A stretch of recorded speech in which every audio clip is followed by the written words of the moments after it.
నమస్తే, నేను మీ జర్నలిస్ట్ పండరి.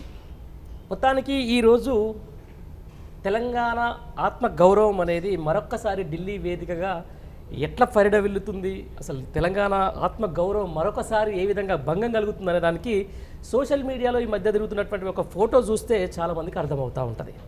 అంటే ఓవైపు ఇప్పటికే పార్లమెంట్ ఎన్నికల్లో ఒక్క సీట్ రాకుండా, బీఆర్ఎస్ పార్టీకి రాకుండా, లేకపోతే ప్రాంతీయ పార్టీలకు హవా నడుస్తున్న నేపథ్యంలో అసలు ఒక అనాథగా మిగిలిన తెలంగాణ రాష్ట్రం ఈరోజు దేశానికి ఎలాంటి కూడా ఏమంటారు దాన్ని మొత్తానికి ఒక అనాథగా మారిన పరిస్థితి అయితే మనకు కనిపిస్తూ ఉంది. ఈ నేపథ్యంలో అసలు దీనిపై చర్చించేందుకు మనతో ఉన్నారు సీనియర్ పొలిటికల్ అనలిస్ట్ విజయన్న గారు. నమస్తే అన్న. నమస్కారం. ఏందన్న పరిస్థితి? మొత్తానికైతే ఈరోజు ప్రాంతీయ పార్టీల హవా నడుస్తున్న కేంద్రంలో ఈ తరుణంలో అంటే తెలంగాణ మాత్రం అనాథగా నిలబడి ఉంది. దీన్ని ఎట్లా చూడవచ్చు అంటారు? ఇది 100% కరెక్ట్గా ఒక 10 సంవత్సరాలకే తెలంగాణ వచ్చి మనం ఒక గోసపడ్డాం. తెలంగాణకు సంబంధించినటువంటి ఆత్మగౌరవం కావచ్చు, తెలంగాణకు సంబంధించినటువంటి పరిపాలనకు సంబంధించి కావచ్చు, మనసులో నిధుల దోపిడీ, నీళ్ళ దోపిడీ అన్నిటిని జయించి ఒక పెద్ద ఉద్యమం చేసి మనం తెలంగాణ సాధించుకొని ఓ 10 సంవత్సరాల్లో కొంచెం కొంచెం అభివృద్ధి చెందుతూ చిన్నగా ఒక దేశంలో తెలంగాణ అనేది ఒకటి వచ్చినటువంటి ఒక ఐడెంటిఫికేషన్ వచ్చినటువంటి దశ. ఆ దశ నుంచి ఒక్కసారి మళ్ళీ కునారిల్లిపోయినట్టు కింద పడిపోయేటువంటి పరిస్థితి మాత్రం మళ్ళీ దాపురించినట్టు కనిపిస్తుంది. ఎందుకంటే అరే వచ్చి 10 సంవత్సరాలు అయింది. ఇప్పుడు కీలకమైనటువంటి దశ ఈ దశలో భారతదేశంలో ఎలక్షన్ జరిగినటువంటి దశ తర్వాత ప్రాంతీయ పార్టీలు బలం ఎవరెక్కుంటే వాళ్ళు ఇప్పుడు ఢిల్లీలో చక్రం తిప్పేటువంటి సిచ్యువేషన్, వాళ్ళకి వాల్యూ పెరిగింది.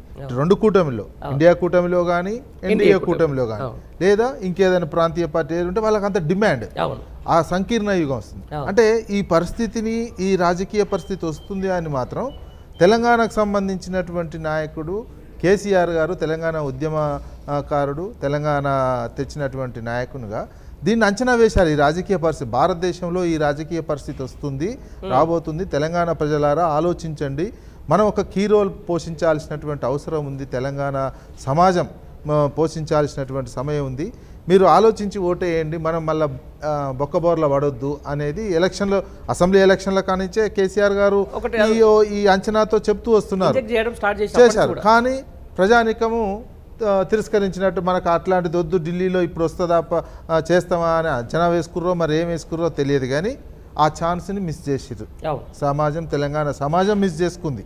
ఒక కీలకమైనటువంటి చరిత్రలో ఉన్నటువంటి ఒక కీలకమైనటువంటి రోల్ని తెలంగాణ సమాజం మిస్ చేసుకుంది. ఇప్పుడు ఏమైంది?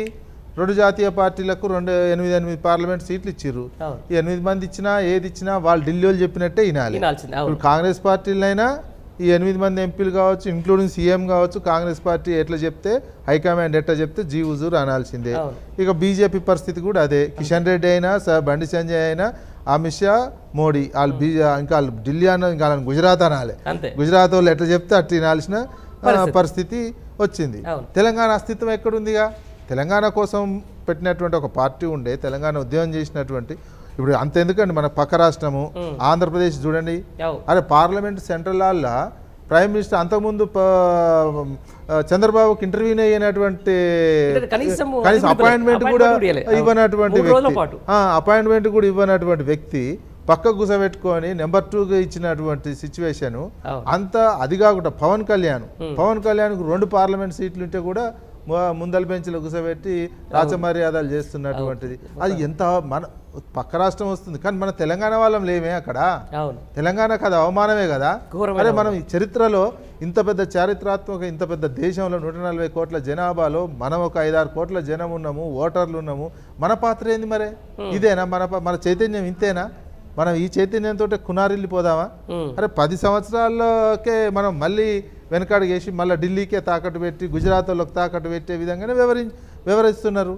పరిస్థితి ఈ రకమైన పరిస్థితి వస్తుందని మాత్రం రాజకీయంగా మన పాత్ర లేకుండా, తెలంగాణ సమాజం పాత్ర లేకుండా, పాత్ర అంటే కీలకమైనటువంటి పొజిషన్ ప్రతి అంశంలో. ఇప్పుడు ఏంది?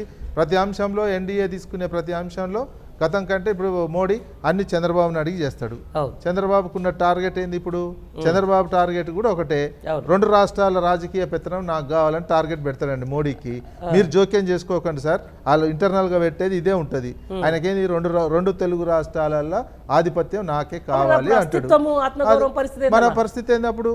ఏముండదు ఇక్కడ. ఇక పరిస్థితి ప్రతి అంశం ఏ అంశాలు వస్తాయి? నీటి పంపకాలు రేపు కావేరి గోదావరి కావేరి లింక్ చేయాలి అంటాడు. మన కానించే తీసుకుపోతాడు. అప్పుడు చంద్రబాబుని అడిగితే ఓకే అంటాడు, పైన నో అంటాడు, లోపటంగా ఓకే అంటాడు.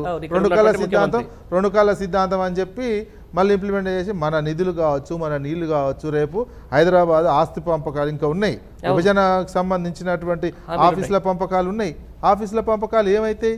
రేపు ఆయన చెప్పి గెలిచిన వెంటనే 2014లో గెలిచిన వెంటనే 7 మండలాలు ఊకనే తీసుకొని 7 మండలాలు మాకు ఇస్తేనే నేను ప్రమాణ స్వీకారం చేస్తా అని చంద్రబాబు చెప్తే ఇచ్చేసినటువంటి మోడీ ఇప్పుడు ఇంకా ఆయన మీదనే ఆధారపడి ఉన్నటువంటి సందర్భంలో ఇక్కడ తెలుగు రాష్ట్రాల్లో ఆయన జోక్యం చేసుకునే అవకాశం తక్కువే ఉంటుంది. ఇక కిషన్ రెడ్డి, బండి సంజయ్ వీళ్ళు అనేది ఏముండదు, కాంగ్రెస్ పార్టీది అనేది ఏముండదు.